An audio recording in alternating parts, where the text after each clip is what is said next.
Alizeh talk کے معزز سامعین کو علیزہ کمل کا سلام۔ دوستوں، امید کرتی ہوں آپ سب خیریت سے ہوں گے، جہاں رہیں خوش رہیں۔ بڑھتے ہیں کہانی کی جانب، شروع کرتے ہیں آج کی کہانی۔ میرا نام اکرم ہے، میری عمر 27 سال ہے۔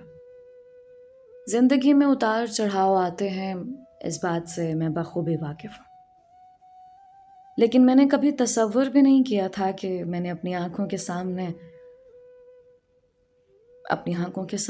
اپنی بہن کو کھو دوں گا۔ میں لاؤنج میں بیٹھا ہوا تھا جب اچانک میرا موبائل رنگ ہوا تھا۔ ابھی تھوڑی دیر پہلے ہی میری ممی مجھے چائے کا کپ تھما کر گئی تھی۔ میں نے ابھی تک پہلا سپ بھی نہیں لیا تھا جب میں نے موبائل یس کر کے اپنے کان سے لگایا تھا۔ جو خبر مجھے سامنے سے دی گئی تھی، وہ خبر سن کر میرے قدموں تلے زمین نکل گئی تھی۔ میں نے خواب و خیال میں سوچا نہیں تھا کہ میرے ساتھ ایسا ہو جائے گا۔ جس بہن کو میں لاڈوں سے پالتا تھا، جس کو اپنی پلکوں پر بٹھایا تھا، آج وہ ہمیں اس دنیا میں تنہا چھوڑ کر چلی گئی تھی۔ یہ خبر نہیں تھی، بلکہ میری موت کا پروانہ تھا۔ میں بنا سوچے سمجھے باہر کی طرف بھاگا تھا۔ میری آنکھوں میں نمی تیرنا شروع ہو گئی تھی، میرے حواس معطل ہونے لگے تھے۔ میں مسلسل اپنے آپ کی ہی نفی کر رہا تھا کہ میں نے یقیناً سننے میں کچھ غلطی کی ہے۔ میں جب وہاں جاؤں گا تو معاملہ کچھ اور ہوگا، ایسا ہو ہی نہیں سکتا، یہ ایک جھوٹ پر مبنی کہانی ہے۔ لیکن مجھے معلوم ہی نہیں تھا، جس بات کو میں جھوٹ تصور کر رہا تھا وہ جھوٹ نہیں تھا۔ میں ایک لمبی مسافت طے کر کے جب اپنی بہن کے سسرال پہنچا تو اس کے گیٹ پر ایک الگ ہی مجمع جمع ہوا تھا۔ میرا حال بے حال ہو گیا تھا، میری آنکھوں کے آگے اندھیرا چھا گیا۔ میں اپنے دل کو دھتکارتے ہوئے بولا تھا، نہیں، ایسا نہیں ہو سکتا، لاڈو مجھے چھوڑ کر نہیں جا سکتی۔ میں اپنی بہن کو ہمیشہ لاڈو بول کر پکارتا تھا۔ میرے ہاتھ سن ہو رہے تھے، دل دھڑکنا بھول گیا تھا، آنکھوں میں پانی جمع شروع ہو گیا تھا۔ ہمت کر کے دروازے کے قریب گیا تھا اور اندر سے آنے والی آوازوں نے میرے قدم زنجیر کر دیے تھے۔ یہ لمحہ ہر بھائی کے لیے بہت اذیت ناک ہوتا ہے۔ میں نے کبھی تصور بھی نہیں کیا تھا کہ میں اپنی زندگی میں اپنی بہن کا جنازہ اپنے کندھوں پر اٹھاؤں گا۔ میں بالکل کسی بے جان مورت کی مانند اس گھر میں داخل ہوا تھا، اور سامنے کا منظر تو مزید دردناک تھا۔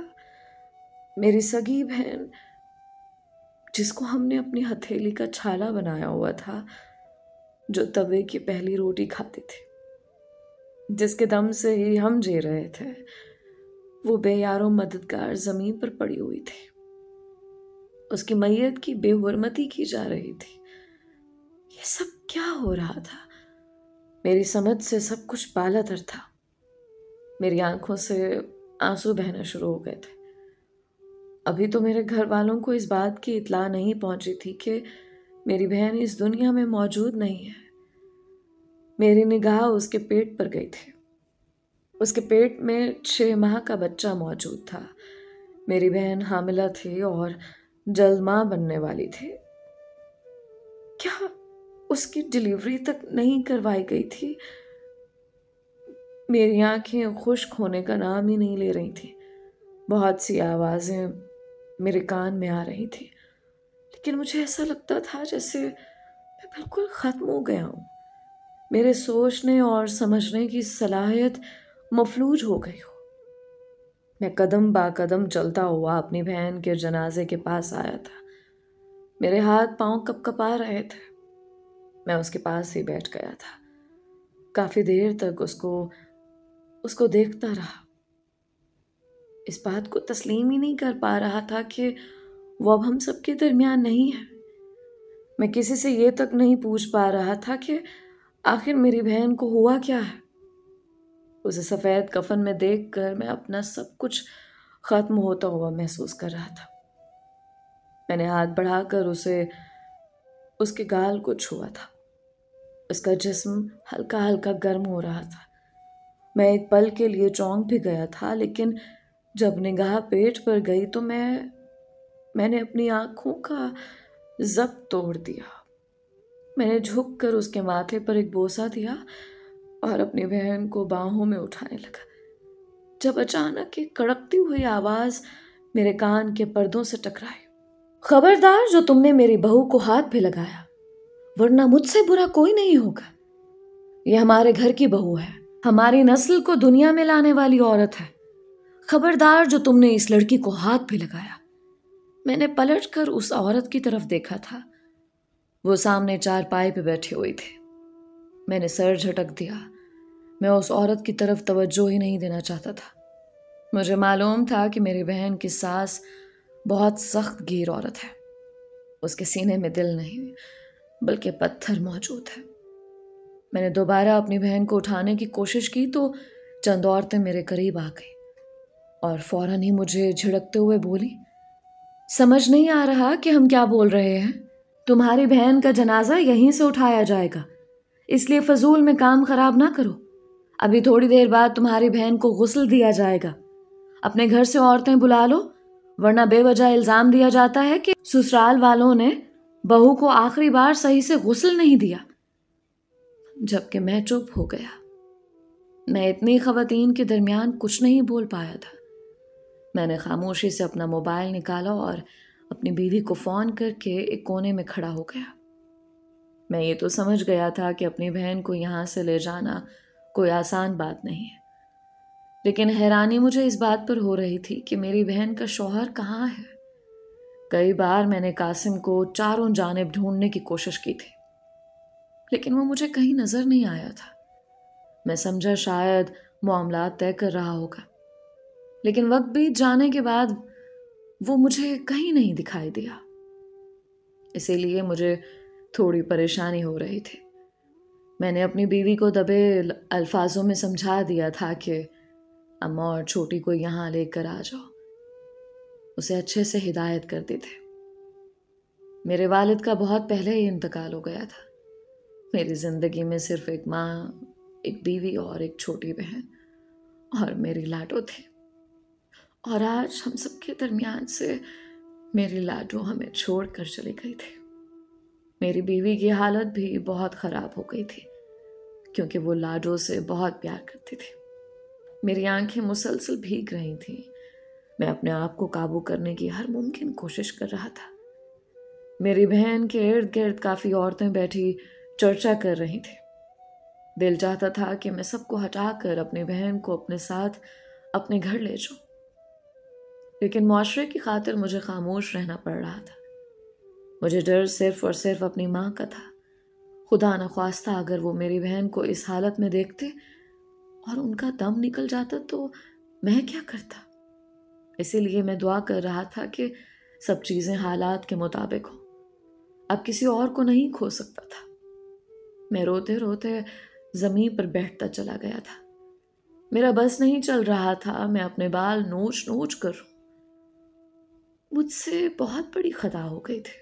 مجھے آج بھی وہ دن یاد تھا جب میری بہن روتے روتے میرے پاس آئی تھی۔ اتوار کا دن ہونے کی وجہ سے آج چھٹی تھی۔ مجھے لگتا تھا کہ لاڈو بہت زیادہ گھر بھر کی لاڈلی ہے، اسی لیے وہ گھر بسا نہیں پائے گی۔ اماں اور میں اس کو ہمیشہ ہدایت کرتے تھے کہ تمہاری طرف سے ہمیں کوئی شکایت نہیں چاہیے۔ تم لاڈلی ہمارے گھر کی تھی، ان کے گھر کی نہیں ہو، بلکہ ان کے گھر کی بہو ہو۔ تمہیں ہر قدم پھونک پھونک کر رکھنا پڑے گا۔ میری لاڈو بہت بار مجھے کچھ بتانے کی کوشش کرتی تھی۔ اس کی آنکھوں میں موجود اداسی میں بھانپ لیتا تھا اور اس کو یہی اخذ کرتا تھا کہ وہ ہم سے دور ہے، اسی لیے اداس ہو رہی ہے۔ لیکن یہی حقیقت ہے، بیٹی پرایا دھن ہوتی ہے۔ ایک نہ ایک دن اس کو اپنے گھر جانا ہی پڑتا ہے، مگر میں نے کبھی اس کو یہ الفاظ منہ سے ادا کرتے ہوئے نہیں سنے تھے۔ نہ جانے وہ مجھے کیا بتانے کی کوشش کرتی تھی کہ میں ہمیشہ اس کو منع کر دیتا تھا۔ گڑیا سسرال کی برائی نہیں کرتے، اچھی بہو وہی ہوتی ہے جو سسرال کو مان دیتی ہے، سامان دیتی ہے، ان کے بارے میں غلط بیانی نہیں کرتے۔ اگر سسرال والے برا بھی کہتے ہیں یا پھر ڈانٹ بھی دیتے ہیں تب بھی برداشت کرتی ہے، اور میری بہن ہمیشہ آسودگی سے مسکرا کر چپ ہو جاتی تھی۔ ممی بھی اس کے ساتھ ایسا ہی رویہ رکھتی تھی۔ ہم بہت ہی سادہ لوگ تھے، بیٹی کو اپنے گھر پر ہی دیکھنا پسند کرتے تھے۔ معاشرے کا اس قدر دباؤ تھا کہ ہم بے حد مجبور ہو گئے تھے، لیکن ہماری اس بیکار سوچ نے میری بہن کو کھو دیا۔ نہ جانے اس کے دل میں ایسا کون سا درد تھا، ایسا کون سا راز چھپا ہوا تھا جو مجھ سے وہ بیان کرنا چاہتی تھی، لیکن میں نے اس کو بیان کرنے کی مہلت ہی نہیں دی تھی۔ تھوڑی ہی دیر بعد میری بہن کا سسرال کا دروازہ زور سے کھولا گیا تھا، اور میری ممی، بہن، بیوی روتے پیٹتے گھر میں داخل ہوئے تھے۔ یقیناً گھر کے باہر موجود مجمع کو دیکھ وہ لوگ سمجھ گئے تھے کہ معاملہ پیچیدہ ہو گیا ہے۔ میری بہن حاملہ تھی اور ہم لوگ اس وجہ سے ہی ہر وقت ڈرے رہتے تھے، لیکن آج یہ خبر ملنے کے بعد مجھے اپنا آپ ختم ہوتا ہوا محسوس ہو رہا تھا۔ میری ماں جیسے ہی روتے پیٹتے میری بہن کے سسرال میں داخل ہوئی تو تمام عورتیں یکدم پیچھے ہو گئی تھیں۔ اماں کا بس نہیں چل رہا تھا کہ وہ لاڈو کو جھنجھوڑ کے رکھ دے۔ اماں اس کے قریب بیٹھ کر سسکتے ہوئے بولی تھی، نہیں سارا، تو مجھے چھوڑ کر نہیں جا سکتی، تو ایسا کیسے کر سکتی ہے میرے ساتھ؟ میری گڑیا اٹھ جا، تمہاری ماں تمہارے بغیر کیسے رہے گی؟ لیکن شاید اب بہت دیر ہو گئی تھی۔ ہم نے اپنی بہن کی تکلیف کو سمجھنے میں بہت وقت لگا دیا تھا۔ معاشرے کو اوپر رکھنے کے چکر میں ہم نے اپنی بہن کی قدر نہیں کی تھی، اور آج وہ ہمیں چھوڑ کر چلی گئی تھی۔ میری بیوی کا حال بھی بہت برا ہو رہا تھا۔ چھوٹی تو روتے روتے یکدم بے ہوش ہو گئی تھی۔ میری چھوٹی بہن لاڈو سے بہت زیادہ کلوز تھی، اپنے دل کی ہر بات اسے بتاتی تھی۔ مجھے سب سے زیادہ فکر بھی اسی کی تھی، کیونکہ جب ایک بہن اس دنیا سے جاتی ہے تو دوسری بہن تنہا رہ جاتی ہے، اور چھوٹی کے ساتھ بھی کچھ ایسا ہی ہونے والا تھا۔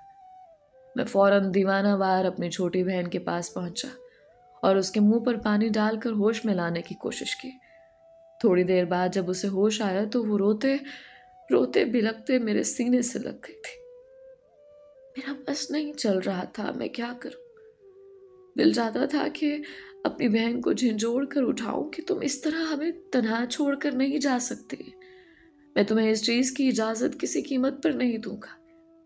لیکن شاید بہت دیر ہو گئی تھی، اب کچھ نہیں ہو سکتا تھا۔ میری ماں کی سانس اکھڑنے لگی جب میں نے انہیں فوراً سے تھام لیا۔ جب ماں بہن کی حالت بہت خراب ہو رہی تھی، میری ماں میری بہن کو دیکھتے ہوئے بول رہی تھی، اکرم، لاڈو کو گھر لے کر چلو، ہم سے اس کے جنازے سے نہیں اٹھائے جائیں گے، کہ ہمارے گھر جائے گی، میں اس کو یہاں نہیں چھوڑوں گی۔ میری بچی کے سینے میں نہ جانے کون سا درد چھپا ہوا تھا جو ان درندوں نے اس کے سینے میں بٹھایا تھا۔ میں کسی ایک کو بھی معاف نہیں کروں گی، اپنی بیٹی کی موت کا ذمہ دار میں ہر ایک کو ٹھہراؤں گی اور ان سب کو سلاخوں کے پیچھے کرواؤں گی۔ یہ کیا سمجھتے ہیں کہ میری بچی کو مار کر ان لوگوں نے بہت بڑا تیر مار لیا؟ میں ان سب کو بتاؤں گی کہ میں کون ہوں۔ میری ماں میری بہن کی ساس کی جانب دیکھتے ہوئے بولی تھی، جبکہ میری بہن کی ساس یکدم میدان میں آ گئی تھی اور میری ماں کو دیکھتے ہوئے غصے سے بولی، تمہاری بیٹی ہی آوارہ عورت تھی، پورے جہان میں گھومتی رہتی تھی، پھر ایسا نہ ہوتا تو اور کیا ہونا تھا؟ بہن، ہمیں کچھ نہ بولو، ورنہ ابھی کے ابھی تمہیں اس گھر سے باہر نکال دوں گی۔ یہ میری بہو ہے اور میرے سنتان کو جننے والی تھی، اسی لیے اپنی زبان کو بند رکھو۔ میری ماں ایک کمزور عورت ہے، جبکہ میری بہن کی ساس ایک طاقتور خاتون تھی۔ میں نے اپنی ماں کی طرف دیکھا، سر نفی میں ہلایا اور انہیں خاموش رہنے کی ہدایت کی۔ میری بہن کو نہلانے کی تیاریاں کی جا رہی تھیں تاکہ اس کو دلہن کی طرح سجایا جائے اور پھر اس کا جنازہ بنایا جائے۔ میری آنکھوں سے آنسو مسلسل بہتے جا رہے تھے۔ مرد حضرات باہر تھے، لیکن میں ایک پل کے لیے بھی اپنی بہن کو تنہا نہیں چھوڑ پایا تھا۔ فوراً ہی 4 عورتیں آئی تھیں اور میری بہن کو اٹھا کر اندر لے گئی، جبکہ میرا بس نہیں چل رہا تھا کہ میں ان سب کے ہاتھ پاؤں پکڑ لوں، اپنی بہن کو غسل نہ دوں، کیونکہ مجھے معلوم تھا جب وہ نہا کر تیار ہو جائے گی تو اس کو قبرستان پہنچا دیا جائے گا اور وہ ہمیں تنہا چھوڑ کر اس دنیا سے چلی جائے گی۔ میں زمین پر بیٹھتا چلا گیا تھا۔ میں گھٹنوں میں منہ دے کر ساروں قطار رونے لگا تھا۔ میری بیوی نے فوراً مجھے سنبھال لیا تھا اور اپنے سینے سے لگاتے ہوئے بولی، نہیں اکرم، اس طرح ہمت نہ ہارو، ابھی ہمیں بہت کچھ کرنا ہے۔ چھوٹی کی حالت دیکھو، امی کو تو دیکھو، اگر تم اس طرح سے ہمت ہار گئے تو سب چیزیں کیسے سنبھالو گے؟ جبکہ میرا حال بے حال ہو رہا تھا۔ میں کسی کو نہیں بتا سکتا تھا کہ اس وقت میں کس اذیت کا شکار ہوں۔ اچانک ہی گھر کے اندر میری بہن کی ساس کی آواز ایک بار پھر گونجی تھی، ارے کھولتا ہوا پانی اس کے جسم پر ڈالو، یہ اکڑ گئی ہے۔ جب تک جسم پر کھولتا ہوا پانی نہیں ڈلے گا تب تک اس کا جسم سیدھا نہیں ہوگا، بے وجہ کی طاقت ضائع کر رہے ہو۔ میں نے آنکھیں ضبط سے بند کی تھی۔ میں منع کرنا چاہتا تھا کہ میری بہن کو اذیت دینے کی ضرورت نہیں ہے۔ یہی سوچ کر میں اپنی جگہ سے کھڑا ہوا تھا۔ میں ابھی کمرے کی طرف بڑھتا، اس سے پہلے ہی میری بیوی نے ہاتھ پکڑ لیا، سر کو نفی میں ہلایا کہ ابھی ہم کچھ نہیں کر سکتے، یہ اس کا سسرال ہے، جیسا اس کی ساس اور شوہر کہتے ہیں ویسا ہی ہوگا، یہی دستور دنیا ہے اور یہ بہت پرانی رسم چلتی آ رہی ہے، اسی لیے ٹھہر جائیں۔ جبکہ میں تڑپ کر بولا تھا، وہ عورت میری بہن کے جسم پر کھولتا ہوا پانی ڈالنا چاہتی ہے، اس کا جسم جل جائے گا۔ میں کسی قیمت پر بھی اس چیز کی اجازت نہیں دے سکتا۔ اگر وہ ان کی بہو ہے تو ہماری بیٹی ہے، ہمارے ساتھ وہ پورے 24 سال رہی ہے۔ میں کسی قیمت پر اپنی بہن کے ساتھ ایسا نہیں ہونے دوں گا۔ میں یہ کہتے ہوئے آگے بڑھ گیا تھا، لیکن میری ماں نے بھی میرا ہاتھ پکڑ لیا تھا، مجھے روکتے ہوئے کہا کہ نہیں میرے لال، یہی دستور ہے دنیا، ہم کتنا بھی اس چیز کی نفی کرتے رہیں، کتنا بھی رو پیٹ لیں، لیکن ہوگا وہی جو اس کی ساس اور شوہر چاہے گا۔ میں اپنی ماں کی بات سن کر خاموش ہو گیا تھا۔ یکدم میں نے اپنی نگاہ گھما کر شوہر کو تلاش کرنے کی کوشش کی، لیکن اس کا شوہر مجھے کہیں بھی نظر نہیں آ رہا تھا۔ میرا دماغ بالکل کام کرنا بند کر چکا تھا۔ یہاں پر یہ سب کیا ہو رہا تھا؟ میری سمجھ سے بالاتر تھا۔ میں کسی انسان سے یہ پوچھنا چاہتا تھا کہ آخر میری بہن کے ساتھ ایسا کون سا مرض لاحق ہوا ہے جو ہمیں چھوڑ کر وہ اس دنیا سے چلی گئی ہے، لیکن اب موقع ہی نہیں مل رہا تھا۔ فوراً ہی پانی چولہے پر چڑھا دیا گیا تھا۔ میری آنکھوں کے سامنے ہی پانی کو گرم کیا جا رہا تھا اور میں بے بسی کی مورت بنا کھڑا سب تماشا دیکھ رہا تھا۔ اگر مجھے معاشرے کا خیال نہ ہوتا تو میں ابھی کے ابھی اپنی بہن کے سسرال کو الٹ کر کے رکھ دیتا، یہاں پر موجود ہر شخص کو قبرستان پہنچا دیتا، پورے گھر کی اینٹ سے اینٹ بجا دیتا، لیکن میں ایک عزت دار گھرانے سے تعلق رکھتا تھا اور مجھے معلوم تھا کہ لحاظ کس شے کا نام ہے۔ تھوڑی دیر بعد ہی پانی گرم ہو گیا تھا، اس میں شعلے بھڑک رہے تھے، پانی کو کھولا دیا گیا تھا اور اب اسی پانی کو میری بہن کے جسم پر ڈالنے کی تیاری کی جا رہی تھی۔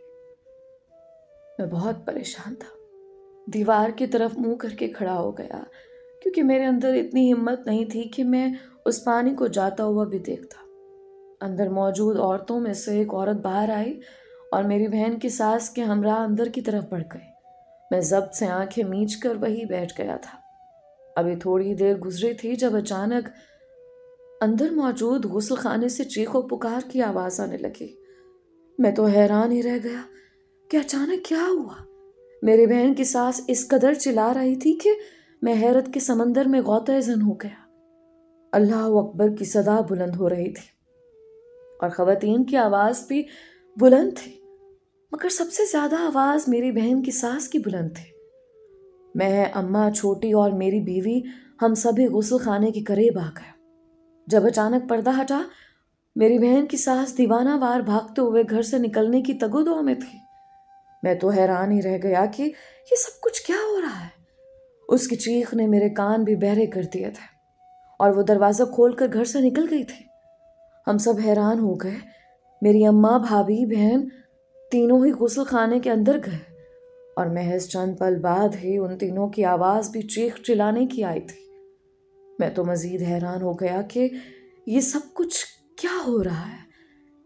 میرے اندر ایک عجیب سی بے چینی تھی، کیونکہ مجھے معلوم نہیں تھا کہ میری بہن نے کپڑے پہنے ہوئے ہیں یا نہیں۔ میں باہر سے ہی چلا کر سوالیہ لہجے میں بولا کہ کیا ہوا، سب خیریت تو ہے؟ لاڈو ٹھیک ہے؟ سب کیوں چیخ رہے ہیں؟ امی، چھوٹی، سب کو مخاطب کیا، لیکن جواب موصول نہیں ہو رہا تھا۔ اب پورا گھر سکتے میں آ گیا تھا۔ باہر موجود تمام مرد گھر کے اندر داخل ہو گئے، کیونکہ عورتوں کا چیخنا سب کے دل کو دہلا چکا تھا۔ میں خود بڑا پریشان تھا، لیکن میں نے کسی کو بھی اندر جانے کی اجازت نہیں دی، کیونکہ مجھے بھی اس بات کا علم نہیں تھا کہ میری بہن اس وقت کس حال میں ہے۔ تھوڑی دیر بعد میری بیوی باہر آئی۔ اس کے چہرے پر خوشی کے تاثرات جگمگا رہے تھے، جبکہ میں حیران ہوا اور اس کو دیکھتے ہوئے بولا کہ تم کیوں مسکرا رہی ہو؟ تم سب کو ہوا کیا ہے؟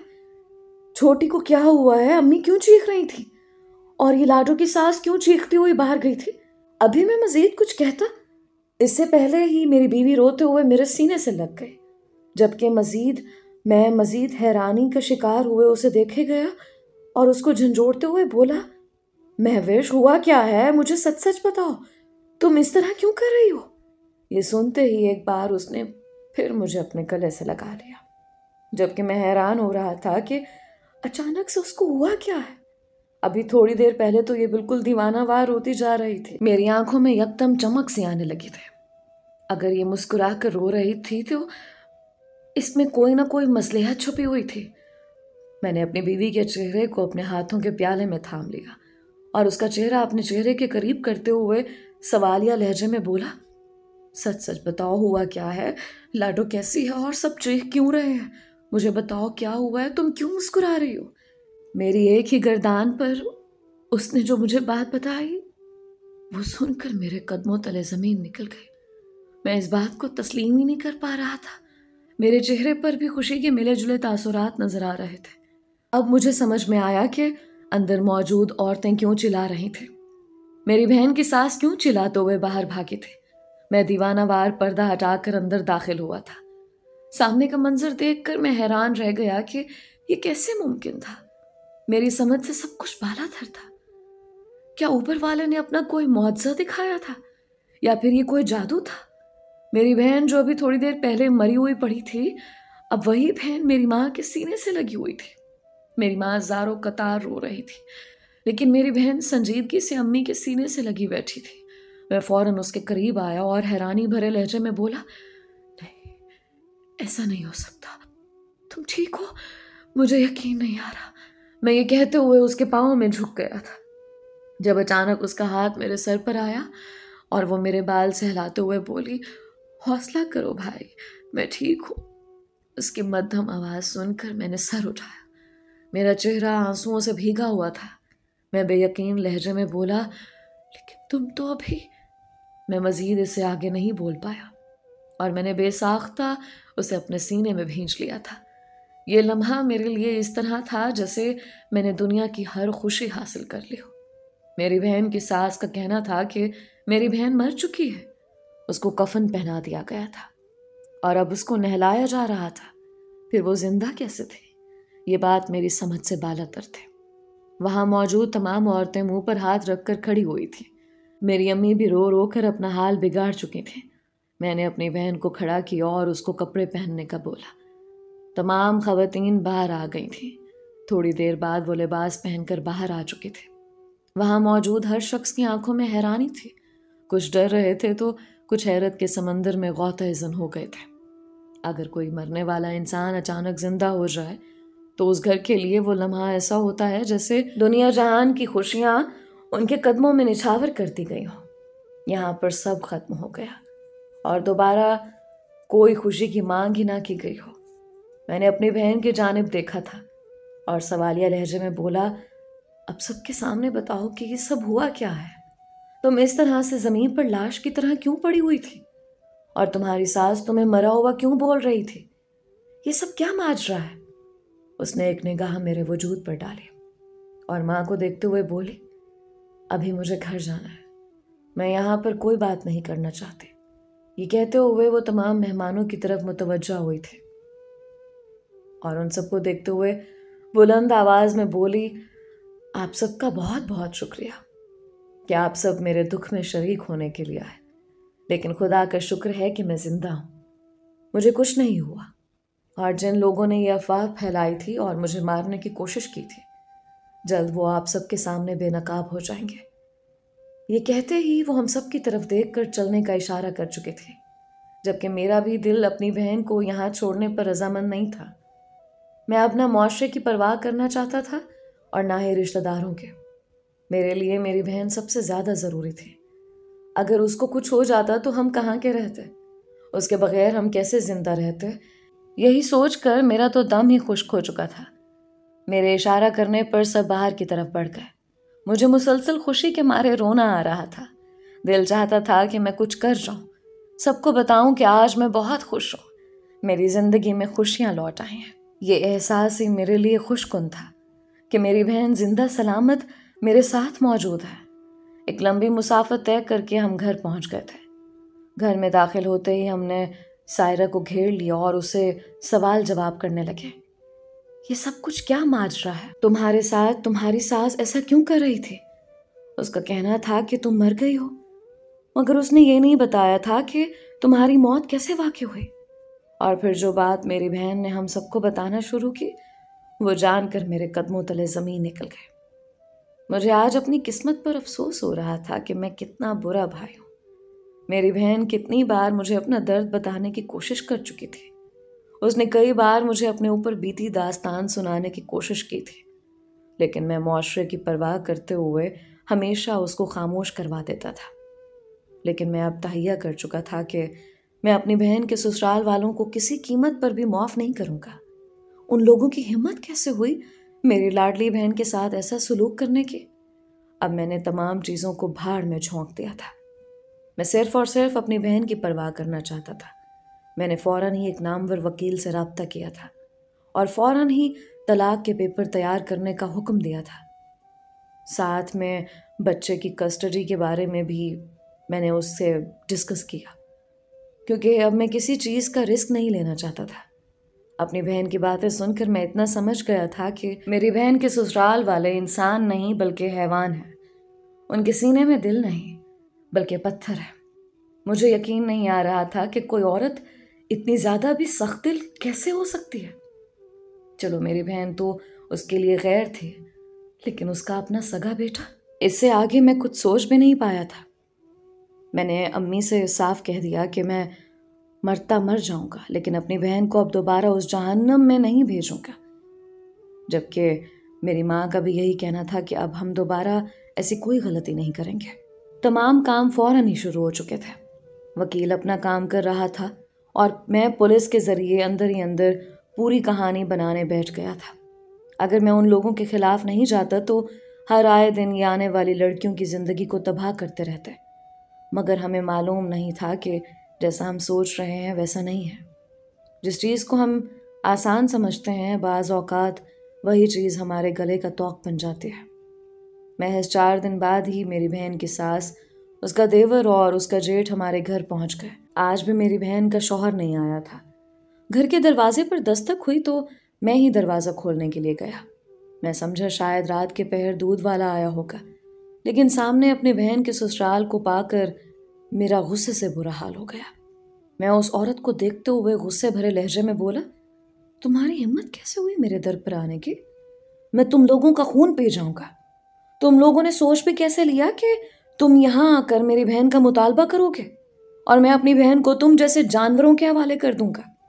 میری بات سن کر یکدم وہ عورت منمناتے ہوئے بولی، ہمیں معاف کر دو، ہم سے غلطی ہو گئی ہے، اب ہم دوبارہ ایسا کچھ نہیں کریں گے۔